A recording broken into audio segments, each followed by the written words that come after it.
자, 3월 4일 일주일 만에 뵙긴 하는데 그 과목 이름이 바뀌었죠. 네. 파이썬 1이 이제 끝났고 이제 2로 넘어갔는데요. 뭐 표현상으로는 뭐 중급반, 뭐 심화 과정 뭐 그렇게 얘기를 하는데 그냥 이어서 한 과목이라고 생각하시는 게 속편해요. 그렇게 생각하시면 되고요. 우리가 강의실이 바뀌었어요. 그렇죠? 공지를 받으셔갖고 이제 미리 여기 와 계셨던 분들도 계시고 그게 아니셔서 이제 뒤늦게 오신 분들도 계신데 그럼 일단 우리가 먼저 해야 되는 게 그 파이썬 환경을 확인을 해줘야 돼요. 파이썬 환경 확인을 해야 됩니다. 그래서 기존에 파이썬이 설치가 돼 있는지 확인을 하시는 방법은 명령 프롬프트 여셔야죠. 윈도우 키 플러스 R 누르면은 이제 실행창이라는 게 나오는데 거기에다가 cmd라고 입력하고 엔터를 치세요. 이렇게 하면 이제 명령 프롬프트가 실행되죠.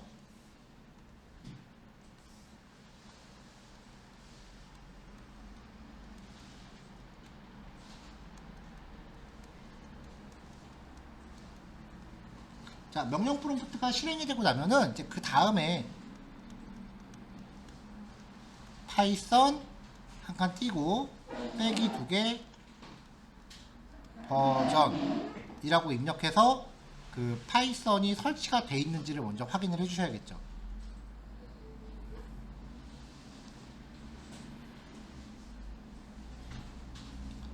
네, 저도 한번 확인을 해 볼게요. 그냥 파이썬이라고 글자만 나오면은 설치하셔야 돼요. 네.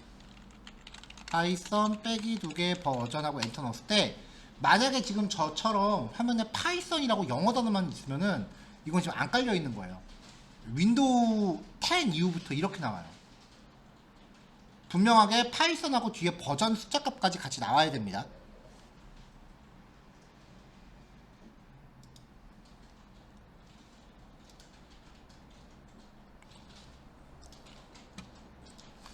자, 저도 지금 파이썬 설치가 필요하니까 python.org라고 들어갈게요. 여기 다운로드 마우스 올려서 여기 화면 중앙에 있는 이 다운로드 버튼 누르시면 됩니다.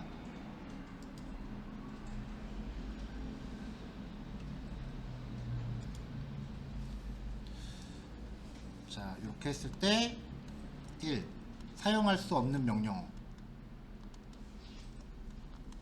수 없는 뭐 이런 메시지 혹은 그냥 단순히 파이썬 이렇게 단순히 0단어만 나올 경우 설치가 필요해요.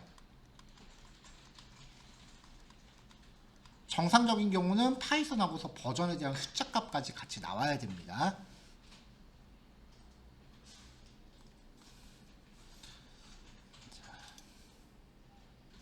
설치할 때 첫 화면에서 여기 아래쪽에 있는 요 체크박스 꼭 체크하셔야 된다고 말씀드렸죠. 이거 깜빡하고 넘어가시면 지우고 다시 까시는 게 더 빨라요. 반드시 체크하고 넘어가셔요. 이거 진짜 깜빡하면 까먹어요. 저도 자주 그래요. 이게 수업을 할 때는 저도 긴장을 하고 있으니까 이거 꼭 체크하셔야 됩니다 라고 짚고 넘어가는데 저도 집에서 제 것 갈 때는 잘 까먹어요.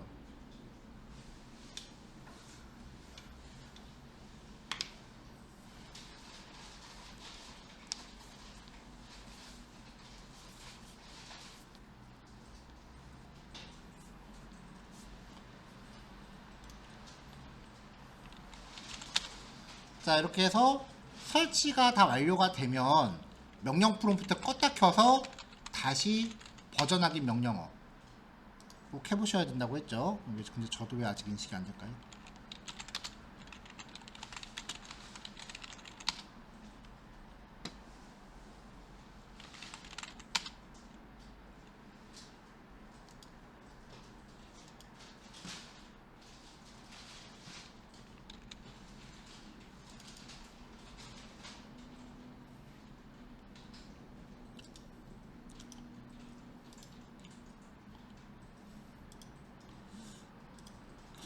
분명히 체크를 했는데 저는 인식이 안 되네요. 저도 지웠다 다시 깔아야 될 것 같아요.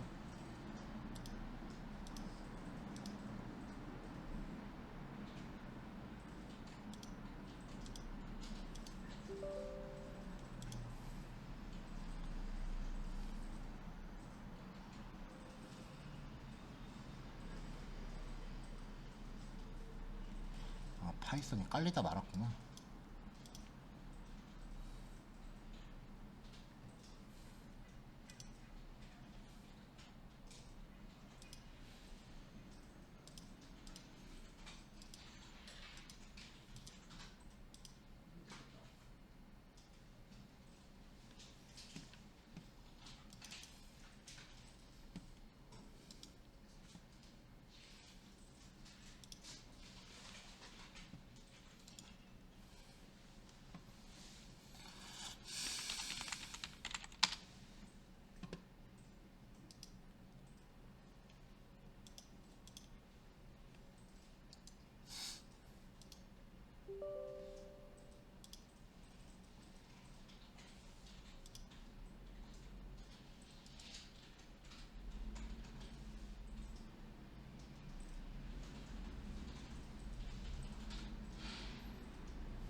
자, 저도 지금 파이썬 설치 중이네요.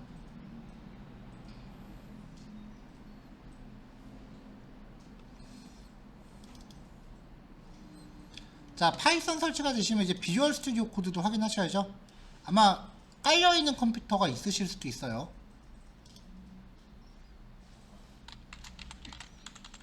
그래서 만약에 안 깔려있으면은 그냥 검색하셔서 설치하시고, 설치하신 후에 이 파이썬이라고 하는 이름의 익스텐션 요거 하나만 까시면 나머진 같이 깔리죠.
자, 다 되셨나요?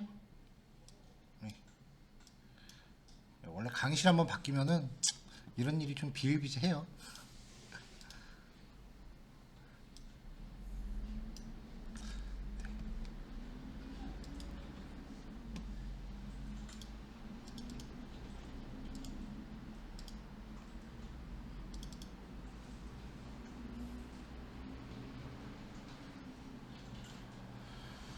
자, 그러면은 시작해 볼까요?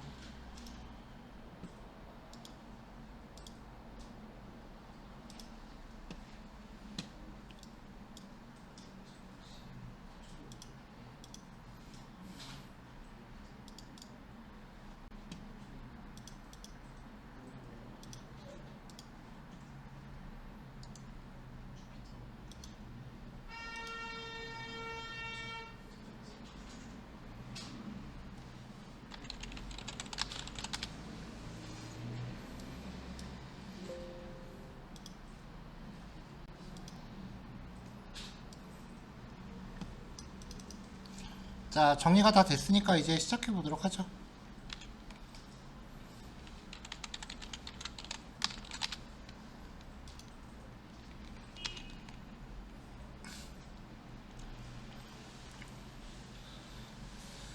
자, 이렇게 해서 이제 오늘 지난 그 과목에서 1강부터 이제 20강까지 해서 이제 마무리를 했고요. 이제 두 번째 과목에서 21강부터 이어서 갈 겁니다.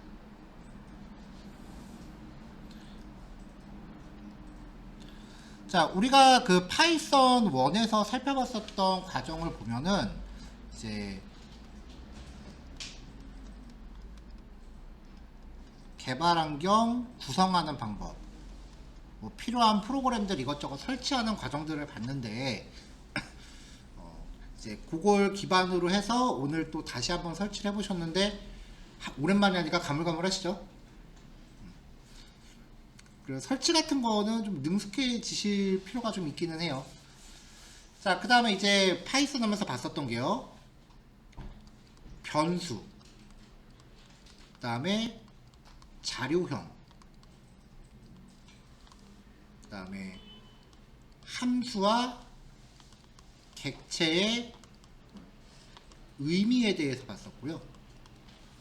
그 다음에 조건문, 조건문 보기 전에 저거 먼저 봤죠. 문자열. 문자열 같은 경우는 인덱싱, 슬라이싱, 문자열 관련된 함수들, 그런 것들 봤고,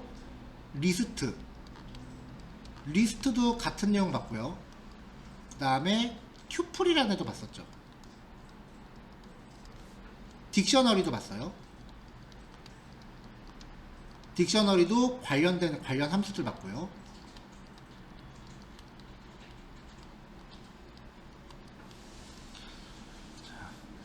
자, 그 다음에 이제 조건문, 반복문, 이런 것들을 봤었는데, 리스트나 딕셔너리 그리고 조건문, 반복문이 얽히기 시작하면은 이제 여러 가지 문제들이 구성될 수 있다라고 해서 몇 가지 문제 패턴들 소개해 드렸었죠.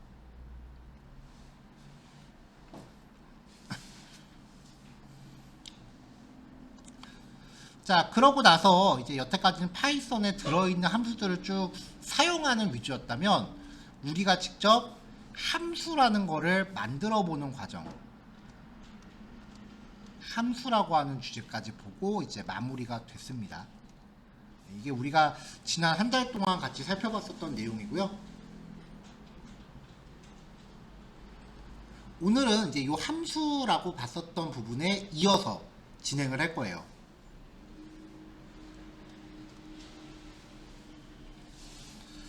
자, 그래서 이제 오늘 진행할 내용은요, 내장함수라고 하는 내용이에요. 내장함수가 어떤 것인지에 대해서 한번 소개를 해드릴 건데, 사실 이 내장함수라는 개념 제가 지난달에도 한 두어 번 그 약간 간략하게 말씀을 드렸었어요.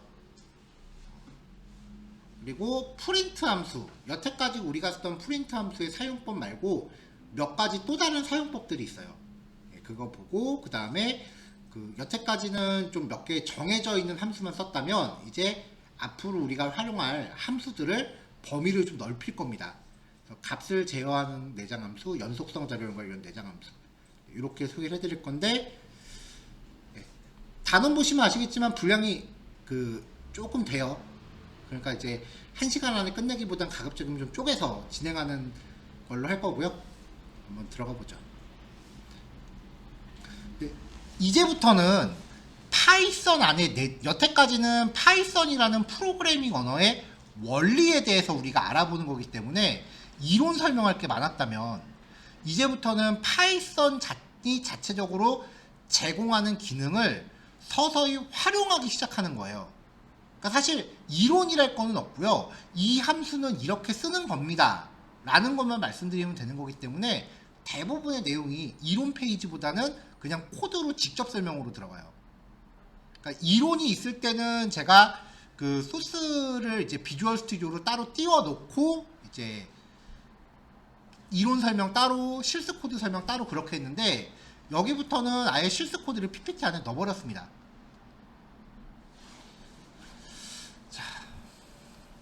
자, 우리가 맨날 함수라고 이야기하는 것들은요, 사용자 정의 함수와 내장 함수라는 걸로 나눠져요. 여기서 말하는 사용자, 파이썬을 쓰는 거는 개발자죠. 개발자가 필요에 따라 직접 만든 함수예요. 이런 함수를 이제 우리가 호출하기 위해서는 반드시 미리 정의되어 있어야 합니다. 반면에 내장 함수는요, 개발자한테 제공될 목적으로 프로그래밍 언어 안에 처음부터 내장되어 있는 함수예요. 프로그래밍 언어 개발사에서 직접 만든 가장 보편적인 기능들인 게 많습니다.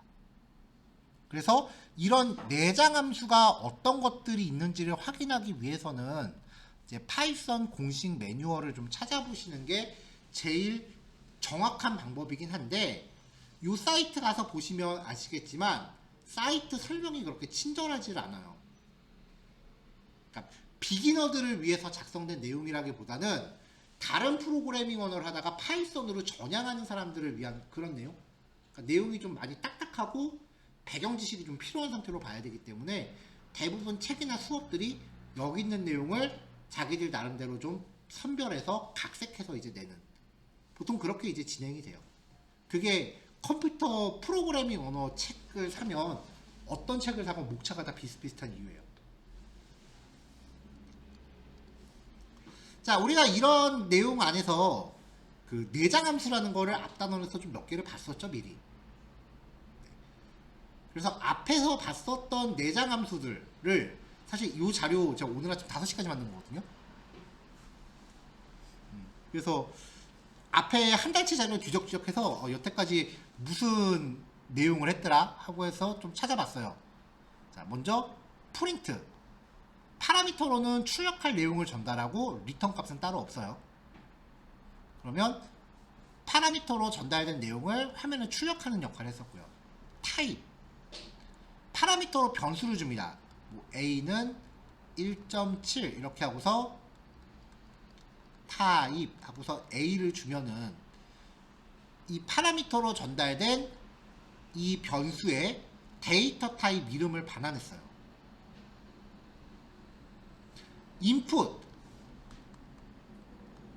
인풋하고서 뭐라고 내용을 이렇게 전달하면 요 내용을 화면에 표시하고 그 다음에 사용자한테 입력을 받죠.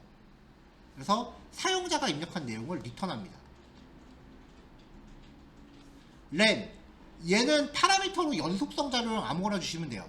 연속성 자료형을 전달하면은 문자열이나 리스트, 딕셔너리, 튜플 이런 거요. 이런 것들의 길이를 반환합니다. 길이라 하면 원소의 개수, 문자열이라고 하면은 글자 수, 그런 걸 뜻하죠. 자, 그 다음에 del. del 함수는요 딜리트 줄임말이에요. 그래서 파라미터로 전달된 변수를 그냥 메모리에서 지워버려요. 주로 리스트의 원소를 지우는 용도로 사용했었는데 사실 변수 지울 일이 별로 없긴 합니다. 그 다음에 sorted, 연속성 자료용을 전달했을 때 순서대로 정렬해서 리턴합니다. 그래서 A는 하고서 이렇게 뭐뭐뭐 리스트가 있다면 B는 sorted 하고서 A를 주면은 순서대로 정렬해서 리턴을 하고요. sorted A라고 하고 reverse true 라고 하면은 역순으로 정렬해서 리턴을 하고요. 우리가 이제 여태까지 이런 내용들을 봤었거든요.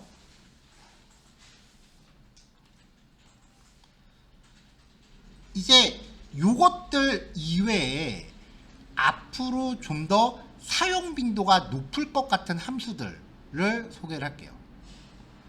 자, 먼저 프린트 함수의 용법을 이제 봉인해제하겠습니다. 자, 이제는 그냥 이렇게 바로 설명으로 갑니다.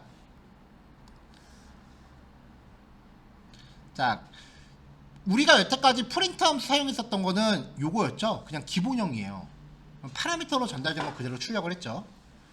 자, 여러 개의 문자를 연결해서 출력할 때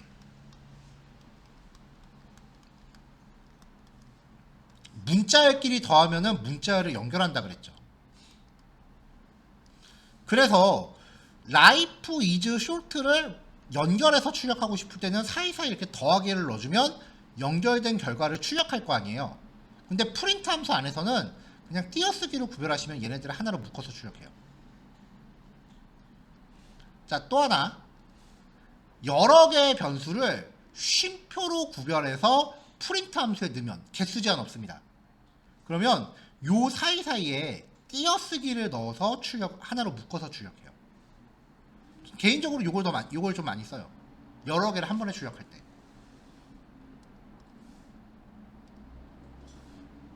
자, 그 다음에 프린트 함수가 정의되어 있는 형태를 유추를 해보면요. df 프린트 하고서 첫 번째 파라미터로 출력할 내용, 두 번째 파라미터는 end라고 되어 있는데 기본값이 역/n으로 되어 있는 거예요. 그래서 msg를 먼저 출력을 하고 그 후에 end를 출력을 합니다. 자, 이렇게 함수가 구현이 되어 있다라고 하면, 그래서 보통 우리가 print a라고 하면은 이 a가 msg로 들어가서 먼저 a를 출력하고 그 뒤에 end 파라미터 전달 안 됐죠. 그럼 얘가 기본값이잖아요. 그러니까 역/n을 출력하니까 자동으로 줄바꿈을 하는 거죠. 이렇게 돼 있다라고 유추를 한 거예요. 이걸 보고. 근데 이 end라고 하는 파라미터를 빈 문자열로 전달하면 더 이상 이제 역/로 쓰이는 게 아니라 빈 문자열을 마지막에 출력합니다. 평상시에는 역/n을 출력했기 때문에 줄바꿈을 했는데 이걸 출력하면은 줄바꿈을 안 하겠죠. 그래서 프린트 사용할 때 end를 이렇게 빈 문자열로 지정하면은 얘네들이 줄바꿈 안 하고 한 줄로 다 출력돼요. 자, 이걸 다 합치면 u 콤마로 나눴으니까 띄어쓰기 need 띄어쓰기 파이썬, 그리고 뒤에는 이렇게 해서 마무리를 한 거예요. 기본값은 줄바꿈 문자로 돼 있다라고 말씀드렸죠. 이 내용을 출력하고 이렇게 마무리해라, 그런 뜻입니다. 자, 프린트 함수의 쓰임새가 좀 되죠. 자, 좀 설치하느라고 조금 시간 좀 허비했으니까 1교시 여기서 끊죠. 일단 요거 실습하시고 잠깐 요거 실습하시면은 10분이면 되실 것 같고요. 하면 이제 3시에 이어서 시작해도 될 것 같아요. 조금 이따 뵐게요.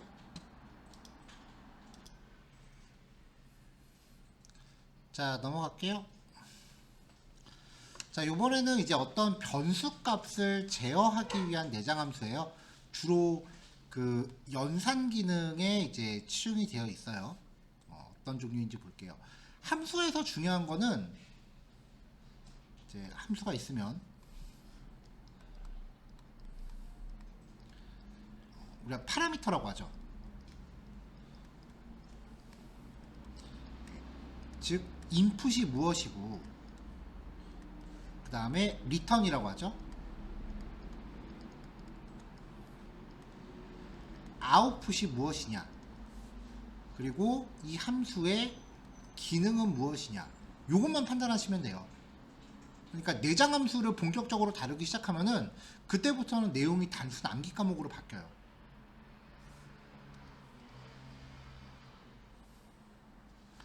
자, 간단한 연산 기능 함수인데요.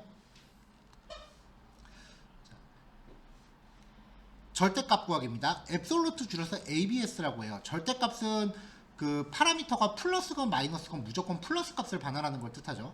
그래서 절대값 100을 주면은 반환값은 100이 돼요. 마이너스 100을 줘도 반환값은 100이 돼요.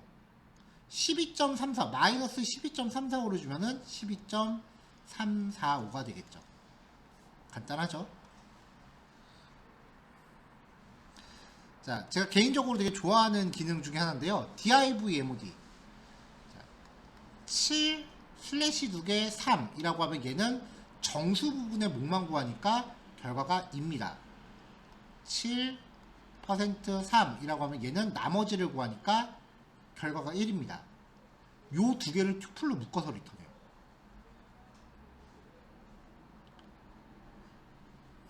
자, 그러니까 그 800이라고 하는 값이 있을 때 800을 24로 나누면 몫이 33이고 나머지가 8이 돼요. 이게 튜플로 들어가니까 K의 0번째는 33, K의 1번째는 8이 되겠죠. 이거를 문자열 포맷을 구성한 다음에 0번째, 1번째라고 세팅하면은 33이라고 8시간이 나온대요. 자, 근데 이제 요 관련된 부분에서 이제 그 변수값을 만드는 그 몇 가지 기법이 있는데, 하나는 전에 예제를 통해서 소개해 드렸었어요. A가 1이고 B가 2일 때 A, B는 B, A라고 표기하면은 값이 맞바뀝니다. 그래서 A가 2가 되고 B가 1이 되죠. 이거를 스왑이라고 한다고 했어요. 자, 그 다음에 또 다른 케이스가요. 자, K가 리스트나 튜플이에요. 10, 20, 30 이렇게 있을 때 원소가 3개죠. 그럼 원소의 개수만큼 변수를 콤마로 나열해요. 는 K라고 하면은 하나씩 들어가요. 그래서 A는 10이 되고 B는 20이 되고 C는 30이 돼요. 물론 이 K를 제거하고 이렇게 해도 됩니다. A, B, C는 10, 20, 30 이렇게 하면은 A가 10, B가 20, C가 30이 돼요. 이거를 구조분해라고 불러요.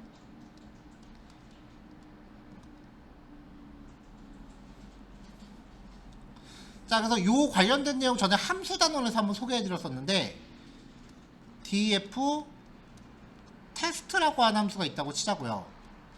얘가 return 10, 20, 30 이렇게 튜플이나 리스트를 반환한다면 k는 테스트라고 호출했을 때는 이 1, 2, 3이라는 튜플이 k에 저장되니까 K의 0번째는 10, K의 1번째는 20, K의 2번째는 30이 되죠. 자, 근데 원소가 3개 들어있는 튜플을 리턴하니까 A, B, C는 테스트를 호출해라 라고 하면은 결과적으로 이 자리에는 리턴 값이 돌아가는 거잖아요. 그러니까 A, B, C는 10, 20, 30 이렇게 돼 있는 거랑 마찬가지가 된다고요. 그 원리예요. 자, div.mod 900에 24면은 여기가 리턴 값이 37,12가 되니까 이거를 각각의 변수에 나눠서 받는 거죠. 자, 그러면 이제 데이스는 37, 아워스는 12. 여기 TPL 두 줄 들어갔네요. 자, 그럼 TPL에 이제 데이스 넣고 아워스 넣고 이렇게 하면은 또 형식 문자가 완성이 되겠죠.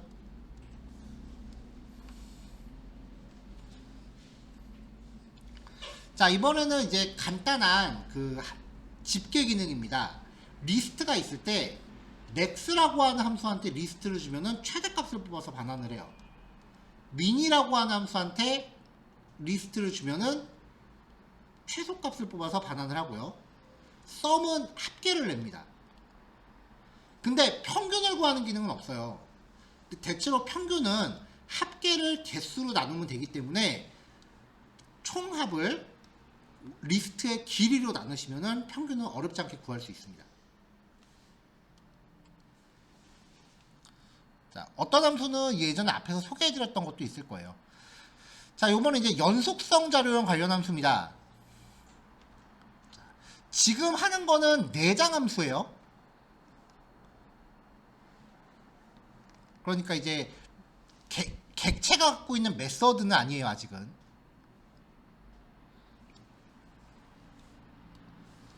자, 리스트하고 튜플에 대한 상호 변환 기능이에요. 자, A가 파이썬이라고 하는 문자열이고요. 얘를 리스트라는 함수한테 전달하면 문자열을 리스트로 바꿔줘요. 그래서 한 글자씩 원소를 갖는 리스트가 돼요. 자매품 튜플이라는 함수도 있습니다. 근데 여기서는 뭐 굳이 튜플은 주석으로만 막아놓고 굳이 실행하진 않았어요. 자, 튜플을 만든 다음에 튜플을 리스트 함수한테 주면은 말 그대로 튜플을 리스트로 반환합니다. 출력했을 때 리스트가 나오죠. 자, 그럼 리스트를 리스트 함수한테 주면 어떻게 되느냐? 그럼 그냥 그대로 고지고대로 나오겠죠. 바꿀 게 없잖아요. 자, 이 리스트라는 이름의 내장 함수가 있기 때문에 파이썬 코딩할 때 이런 경우 많아요. 내가 뭔가 변수를 만들 건데 리스트를 만들 거예요. 그래서 변수 이름을 리스트라고 정하는 거예요. 10, 20, 30 이렇게 리스트라는 이름으로 변수를 만들면 그때부터는 이 리스트라는 이름의 내장 함수가 이걸로 대체되기 때문에 그때부터는 얘를 못 써요. 여기서 에러가 나요. 자, 그 다음 이제 수열 만들기입니다. range 1,10 반복문 돌릴 때만 사용했잖아요. range 함수는 주어진 범위 안에 수열을 만들어요. 1부터 9까지가 되겠죠. 이거를 타입 함수로 출력을 해보면 이제 range라는 형태의 객체가 돼요. 출력했을 때 이거고요. 자, 이렇게 만들어진 이 k를 리스트 함수한테 주면은 그 수열의 규칙을 지키는 리스트를 만들어줘요. 그러니까 보통은 이렇게 쪼개서 쓰는 게 아니라 리스트 함수에 range 0,100 이렇게 두 줄로 사용하면은 0부터 99까지 일씩 증가하는 원소를 갖는 리스트를 쫙 한 번에 만드는 거죠. 이렇게요. 자, 근데 여기는 증가값을 3으로 설정했네요. 1부터 30 커지니까 1, 4, 7 10을 안 넘죠. 9까지니까. 근데 여기서 3이 더 커지면은 그때는 10이 되니까 범위 초과. 그래서 끝.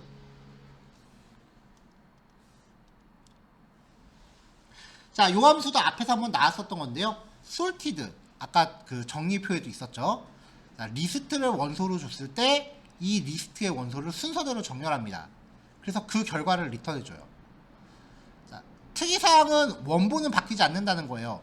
정렬한 다음에 원본을 그대로 출력하면 원본은 안 바뀌고요. 정렬이 적용된 결과가 반환됩니다.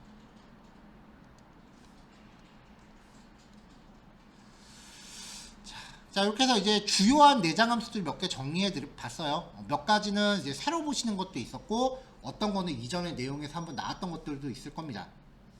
자, 함수는 사용자 정의 함수하고 내장 함수가 있는데, 사용자 정의 함수는 개발자가 직접 만든 거다. 이게 우리가 20단원에서 살펴봤었던 내용이고요. 사용자 정의 함수를 호출하기 위해서는 반드시 그 함수가 미리 정의되어 있어야 되죠. 내장 함수는 파이썬에 처음부터 정의되어 있는 함수다. 여태까지 몇 개를 조각조각 그때그때 단원에 맞춰서 봤는데 오늘은 걔네들을 다 집결시켜서 최종 정리를 한 겁니다. 자, 나눗셈의 정수 부분에 대한 목과 나머지를 튜플 형태로 반환하는 함수 div, mod, div, mod, mod, div 뭘까요? 예, 3번이죠. 얘가 1번인 이유는 다른 프로그래밍 언어는 이걸 한꺼번에 계산해주는 언어 함수가 없어요. 오직 파이썬만 있어서 이 함수가 특히 마음에 들어서 저는 얘를 즐겼습니다. 자, 리스트의 원소에 대한 집계를 수행하는 함수 중에 존재하지 않는 기능. 합계, 평균, 최대, 최소. 자, 평균 나누는 거 없다고 했죠. 자, 리스트의 원소를 순서대로 정렬하는 거. sort, sorted, order, ordered. sorted였죠. 자, 그 뒷페이지에 정답 붙어 있으니까 확인하시면 되고요. 여기까지 실습 체크해 보시면 될 것 같아요. 자, 여기까지입니다. 자, 그럼 다음 넘어가서 시작할게요. 시작하기 전에 자, 전반적인 수업의 이제 스토리라인을 먼저 말씀을 드릴게요. 처음에 내장함수를 봤었죠. 내장함수 함수 이론, 그 다음에 내장함수 개요 이렇게 진행을 했고요. 그 다음에 이제 내장함수 중에 좀 기능이 좀 그래도 센 게 있어요. 그 센 내장함수가 내장함수 이를테면 활용일까요? 여기에서 주로 다루는 게 파일 입출력이에요.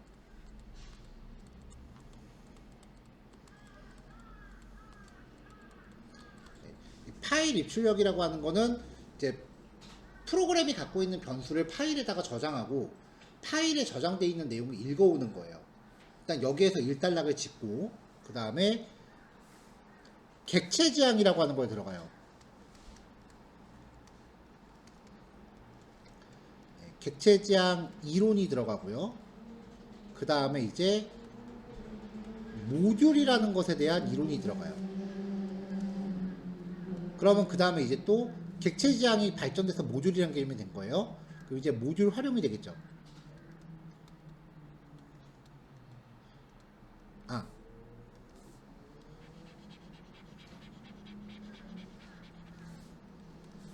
그 전에 내장 모듈 개요, 그 다음에 내장 모듈 활용 이렇게 들어가거든요. 근데 이 내장 모듈 활용 부분에서 다루는 내용은 메일 발송이에요. 네. 일단은 이렇게 해서 이제 그 스토리 라인을 묶게 되는데 여기 하고 일로 가야 되는데 제가 지금 일로 워프했단 말이에요. 이 부분은 저도 이제 과목 그 순서를 배치하면서 계속 고민 중인 부분인데, 왜냐면은 얘하고 얘를 같이 써요. 예제 할 때. 그래서 스토리가 뭐냐면은 그 수신자, 이거 수신자 목록을 파일로 기록을 해요. 그러면 이 파일을 파이썬이 읽어드린단 말이에요. 수신자 목록, 그러니까 메일 받을 사람을 이제 파일에 기록을 쭉 해놓고 그걸 읽어드려요. 그러면 그거를 반복문을 돌면서 메일을 발송을 해요. 그럼 전체적으로 이제 메일링 리스트를 파이썬으로 이제 만드는 결과가 나와요. 이게 지금 제가 목표로 하고 있는 이제 1차 스토리인데, 그러니까 아무래도 이제 그 좀 심화반이니까 그래도 그냥 그 파이썬에 대한 전반적인 개요만 이야기하는 게 아니라 그래도 뭐라도 목표치를 잡고서 이제 진행을 하는 거예요. 근데 제가 평일 저녁반에 이거를 지금 요거랑 똑같이 진도를 진행하고 있는데, 평일 저녁반은 이렇게 했어요. 원래 정해진 대로 이렇게 한 다음에 이렇게 가서 이렇게 쭉 왔더니 막상 이거 할 때 이걸 다 잊어버리시더라고요. 그래서 설명을 다시 하게 되더라고요. 그래서 그냥 여기서 일로 워프 한 다음에 여기까지 오고 얘랑 얘를 같이 정리하는 게 낫지 않을까 라고 해서 요음반에 그렇게 순서를 좀 틀어봤어요. 그래서 이 파일 입출력 관련된 부분 두 단원을 지금 워프하고 먼저 여기를 먼저 드린 거예요. 그래서 여기까지 먼저 쭉 본 다음에 여기 앞부분 파일 입출력 내용 두 개 먼저 보고 그 다음에 메일 발송 모듈 보고, 예, 그렇게 진행할 예정입니다. 뭐 전반적인 수업에 대한 그 내용의 차이가 있는 건 아니고요. 평일 저녁반을 해봤더니 순서가 좀 비효율적인 것 같아서 제 나름대로 이제 효율성을 생각해서 순서를 좀 조절한 겁니다. 넘어가도 될까요? 네. 자, 이제 객체지향 프로그래밍이라고 하는 특성을 소개를 해드릴 거예요. 우리 처음에 이제 프로그래밍 언어의 종류에 대해서 이야기할 때 4세대 언어에 해당하는 특성을 갖는 부분이었어요. 파이썬, 여태까지 우리가 파이썬을 코딩하면서 모든 변수가 객체로서 존재한다라는 이야기를 여러 번 했었는데, 그럼 그 객체라는 거를 내 손으로 손수 만들 때는 어떻게 되느냐, 얘가 도대체 어떤 그 원리로 구성이 되느냐, 그런 것들을 좀 살펴보려고 하는 겁니다. 그래서 객체지향이라고 하는 주제는 굉장히 크기 때문에 아마 내일까지 계속 진행이 될 거예요. 객체지향 프로그래밍이 뭔지 오늘 이해하고, 그 다음에 그 객체지향을 구성하는 핵심 개념인 클래스와 객체라고 하는 걸 구별하고 우리가 직접 코딩할 수 있게 하는 게 목표입니다. 자, 들어갈게요. 자, 객체지향 언어라고 하는 건요, 객체가 중심이 되는 프로그래밍 패러다임이에요. 이를테면 트렌드예요. 그러니까 소스 코드를 작성하는데 어떤 규칙을 되게 장황하게 만들어 놓은 거라고 보시면 돼요. 근데 이 객체라고 하는 게 사전적 의미는 현실 세계에 존재하는 물건을 뜻하거든요. 오브젝트잖아요. 그래서 이거를 저는 요 얘기를 처음 들었을 때 꽃을 떠올렸었어요. 그랬더니 이거를 정의하는 게 현실 세계에 존재하는 사물을 프로그래밍 언어로 표현한 것이라고 정의를 내리는 책이 있더라고요. 그러니까 저는 하필 이걸 떠올렸는데 이걸 프로그래밍으로 어떻게 해? 라고 생각이 드니까 멘붕이 오기 시작을 했어요. 그래서 이 객체라고 하는 걸요, 제가 나름대로 다시 정의한 겁니다. 앞에서 그 지난달 과목에서도 언급을 했던 구문인데, 필요에 따라 다른 변수와 함수를 내장하고 있는 특수한 형태의 변수라고 보시면 됩니다. 자, 그래서 객체를 구성하는 것은 데이터하고 기능입니다. 데이터는 변수로서 존재하고요, 기능은 함수로서 존재해요. 그래서 객체는 데이터와 기능으로 이루어지는데 데이터는 변수고 기능은 함수다. 자, 이때 객체 안에 포함되어 있는 변수를 멤버 변수 혹은 프로퍼티라고 부릅니다. 엄밀히 말하면은 프로퍼티는 약간 좀 성격이 다르긴 한데 그 코딩상으로 볼 때 큰 차이는 없어요. 객체 안에 포함되어 있는 함수를 메서드라고 합니다. 그럼 여태까지는 우리가 그냥 변수를 만들면은 이런 게 짠 하고 생기는 거였는데, 이 객체라는 거를 직접 코딩하려면 어떻게 하느냐, 클래스라고 하는 소스를 작성하셔야 돼요. 이 클래스가 객체의 설계도 역할을 하는 프로그램 소스 코드예요. 설계도라는 거에 그 포커스를 맞추세요. 우리가 어떤 설계도가 하나 있으면 똑같은 제품을 여러 개 생산할 수 있잖아요. 그것처럼 하나의 클래스를 통해 똑같은 구조를 갖는 객체를 여러 개 만들 수 있습니다. 그리고 그렇게 생성된 객체는 각각 독립적으로 동작합니다. 설계도가 있으면 똑같은 걸 여러 개 만들어요. 이미 여러분들은 평상시에 이런 거를 많이 보실 겁니다. 이렇게요. 이게 객체 지향을 설명하는 제일 좋은 예시예요. 자, 적어도 이제 코딩 하시겠다라고 마음을 먹으셨으니까 이제 객체 지향이 이해되기 전까지 게임 봉인하세요. 자, 보세요. 어떤 그 설계도가 있어요. 이 설계도를 기반으로 해서 똑같은 그 특성과 똑같은 기능을 갖는 애들을 여러 개를 뽑아요. 여러 개를.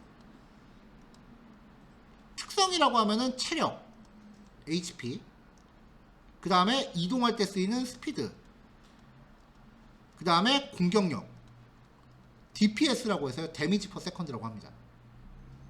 이런 특성들을 갖고 있고요. 그 다음에 기능은 이동하다, 공격하다, 뭐 이런 것들이 있겠죠. 이런 것들은 함수로 존재하고 이런 것들은 변수로 존재하는 거예요. 이러한 특성들을 설계도에다가 코딩을 해놓으면은 이 설계도에서 객체들의 생성이 가능한 거죠. 그리고 얘네들은 각각 독립적으로 동작합니다. 그렇잖아요. 얘는 일로 가고 얘는 일로 가고 얘는 일로 가고 따로 놀잖아요.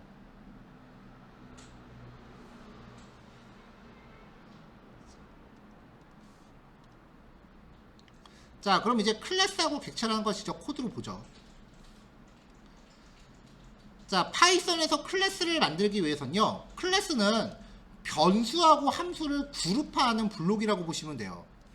클래스라고 하는 예약어를 넣고요, 클래스 이름을 명시하고 콜론을 적습니다.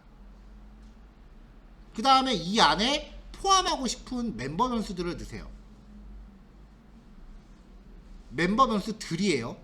여러 개 쭉 나열하셔도 돼요. 그 다음에 얘한테 부여하고자 하는 어떤 그 기능이 있다 라고 하면은 이 안에 함수를 정의하시면 돼요. 클래스라고 하는 예약어와 클래스 이름 명시 콜론 블록. 멤버 변수와 메서드는 필요에 따라 여러 개 존재. 멤버 변수에서는 값을 선언과 동시에 할당할 수도 있고요. 여기에 값을 이렇게 넣으셔도 돼요. 이렇게.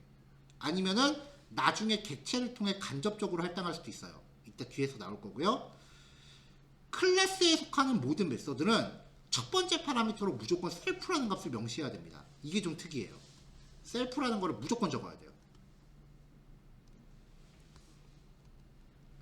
자, 클래스를 작성하는 유형은요, 이거를 다 포함하고 있을 필요는 없어요. 첫 번째는 멤버 변수만 포함하는 클래스가 있을 수도 있고요, 메서드만 포함하는 클래스가 있을 수도 있고요, 멤버 변수와 메서드를 같이 포함할 수도 있습니다. 자, 요 유형들을 이제 하나씩 볼 거예요. 자, 저렇게 클래스라고 하는 거를 만들면 우리는요, 변수를 하나 정의하고요, 클래스 이름 괄호 열고 닫아요. 마치 함수를 호출하는 것 같고 비슷한 구성인데요, 이렇게 만들어진 변수를 특별히 객체라고 해요. 이 객체는 아까 이 클래스라는 거 정의할 때 이 안에 변수하고 함수를 넣어놨죠. 이 기능들이 모두 얘한테 부여돼요. 클래스 안에 정의된 모든 기능을 부여받습니다. 그러면 얘가 객체라고 했어요. 객체 안에 부여된 기능은요, 점을 통해 접근하는 거예요. 객체점 멤버 변수 출력하기. 객체점 멤버 변수를 다른 변수에 복사한다거나 뭐 연산에 쓸 수도 있겠죠. 메서드 호출할 때는 객체점 메서드 이런 식으로 씁니다. 제가 앞 과목에서 많이 강조했던 게 잘 나가다가 점 튀어나오면 왼쪽 게 무조건 객체고 오른쪽 거는 상황에 따라 보시면 됩니다. 그렇게 말씀드렸었죠. 자, 첫 번째 패턴, 변수를 그룹화하는 클래스입니다. 아까도 말씀드렸지만 이 PPT 중간에 이렇게 코드가 들어가면 왜 그 배포 자료 뒤에 제가 소스 코드 따로 붙여드리잖아요. 그거랑 PPT 오른쪽 구석에 실습이라고 붙어있는 애는요, 내용이 똑같은 애들이에요. 그러니까 요거 차례대로 실습하셔도 되고 맨 뒤에 있는 실습 코드 보셔도 되고요. 선택지가 두 개입니다. 자, 멤버라는 이름의 클래스를 준비했어요. 얘한테 3개의 특성을 넣는 거예요. 자, 회원이라고 하면 우리가 웹사이트 같은 데서 회원이라고 하면은 아이디도 있을 거고 이메일도 있을 거고 연락처도 있을 거고 기타 등등 정보들이 많이 있을 거 아니에요. 그런 것들이 전부 회원이라는 객체 하나를 설명하기 위한 특성이죠. 그런 것들을 클래스 안에다 전부 묶어놓는 거예요. 자, 이렇게 해서 멤버라고 이제 이 클래스를 호출해서 객체를 만들면 이 안에 있는 모든 변수들이 얘한테 부여가 되는 거죠. 클래스는 함수랑 똑같이 클래스를 만들기만 하는 걸로는 아무런 동작도 안 해요. 반드시 객체를 통해서 작동시켜야 되고요. 클래스 첫 글자는 관례상 대문자로 적는 게 관례입니다. 자, 그러면 이 mem1이라고 하는 객체에 부여된 유저 아이디, 이메일, 폰 요 세 개의 값들을 또로록 출력을 해봤어요.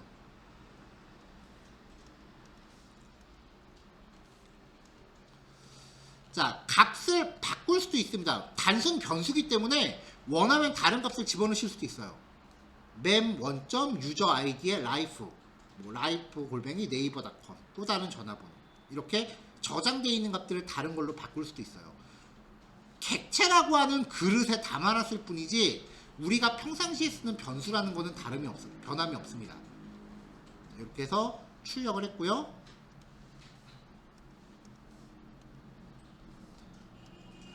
아까 말씀드렸죠?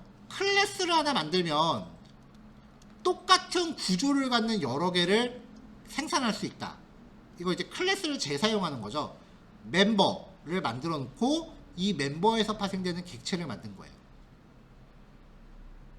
그럼 아까 mem1이 있었는데 얘도 멤버가 갖고 있는 특성을 다 부여받죠. mem2도 다 부여받죠. 그러니까 mem1하고 mem2에 똑같이 유저 아이디, 이메일, 폰, 여기도 유저 아이디, 이메일, 폰 이렇게 들어있는 거예요. 근데 이게 마치 이름은 똑같지만 성이 다른 느낌이에요. 같은 변수가 아닙니다. 변수 이름만 그냥 일치하는 거지 얘하고 얘는 다른 값이에요. 자, 그래서 독립적인 변수를 갖고 있는 거죠. 아까 게임에서 제가 그 유닛들 여러 마리 뽑았죠. 그러면은 아까 그게 이제 드라군이라고 하는 애였는데, 드라군 얘한테 전부 똑같이 체력이 있어요. HP. 근데 이 중에 얘 한 마리가 막 공격을 받아요. 그러면 체력이 얘만 다는 거지 다른 애들 안 다를 거 아니에요. 마찬가지예요. 똑같은 이름의 변수가 있지만 각각 독립적으로 동작한다예요.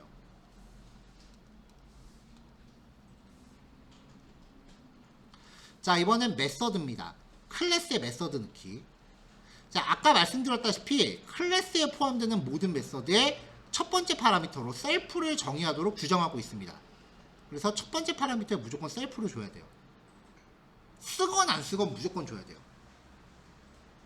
자, 그럼 이 CALC라는 클래스의 객체를 만들면 이 C1한테 sum이라는 함수가 부여돼요. 그러면 객체 이름 점 메서드 이름 이렇게 호출하면은 100이 룰로 전달되고 200이 룰로 전달돼서 더한 결과를 반환하겠죠. 객체를 하나 또 만들었어요. 또 호출하면은 더 센 결과 반환하겠죠.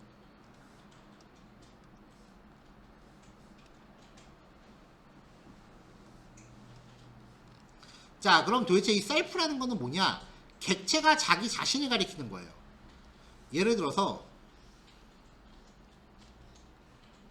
자, 이렇게 있을 때 아빠, 엄마, 뭐 이렇게 있다고 치면 보통 아빠를 부를 때는 앞에 우리가 수식어를 붙이죠.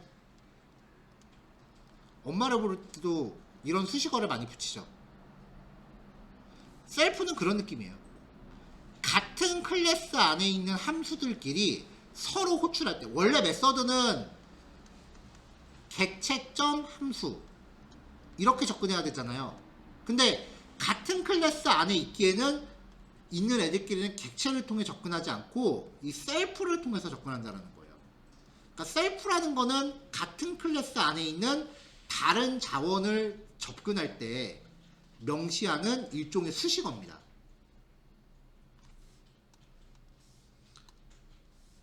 자, 비슷한 클래스 예제로 만들어 봤어요. CLC 플러스 셀프 정의하고 XY 받아서 더해서 리턴, 마이너스 셀프 정의하고 XY 받아서 빼서 리턴.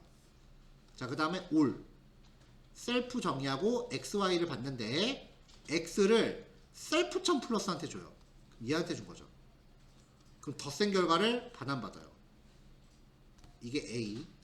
그 다음에 마이너스 XY를 또 1로 줘요. 그럼 뺄셈 결과를 1로 반환하겠죠? 그걸 B에다 넣어요. 자, 이거를 튜플로 묶어서 리턴했습니다.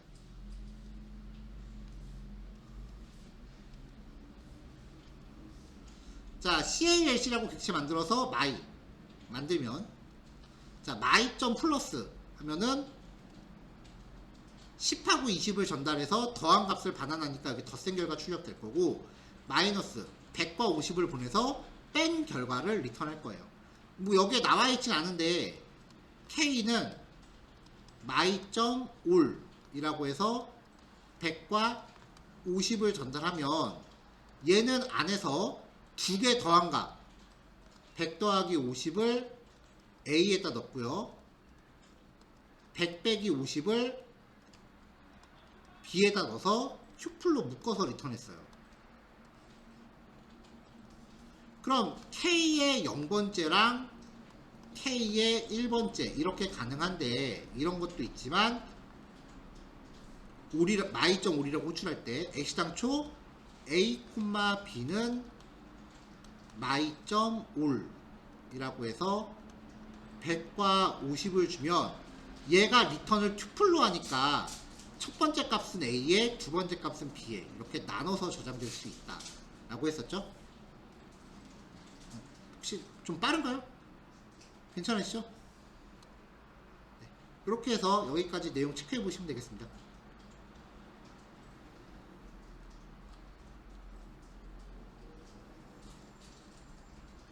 아, 참, 이거 학습정리랑 문제부터 풀게요. 자, 객체는 필요에 따라 다른 변수 함수를 내장하고 있는 특수한 형태의 변수라고 말씀드렸고요. 객체는 데이터와 기능으로 구성되는데, 데이터는 변수, 기능은 함수로 표현을 합니다. 객체 안에 포함되는 변수를 멤버 변수라고 부르고요, 객체 안에 포함되어 있는 함수는 메서드라고 부릅니다. 자, 객체를 만들기 위해서는 설계도 역할을 하는 클래스라는 걸 작성해야 되는데, 이게 습스코드죠. 메서드는 첫 번째 파라미터로 셀프라는 걸 정의해야 되는데, 메서드로 호출할 때 직접적으로 쓰이진 않아요. 다만 같은 클래스 안에서만 쓰인다고 했죠. 자, 객체를 구성하는 요소, 멤버 변수, 메서드, 프로퍼티, 내장 함수, 요소가 아닌 것을.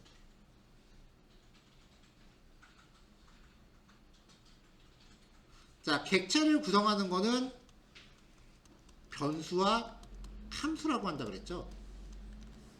근데 이 함수는 다른 이름으로 메서드라고 부르고요, 변수는 멤버 변수 혹은 프로퍼티라고 한다 그랬어요. 얘는 객체를 구성하는데 포함되지 않죠. 메서드, 모든 메서드에 명시되어야 되며 객체가 자기 자신을 가리키는 의미, 셀프였죠. 객체가 갖고 있는 기능을 사용하고자 할 때 객체 이름 뒤에 오는 특수 문자, 잘 나가다가 점 튀어나오면 그 앞에 게 무조건 객체라고 했었습니다. 자, 있고요. 자, 이렇게 내용 체크해 보시면 될 것 같아요.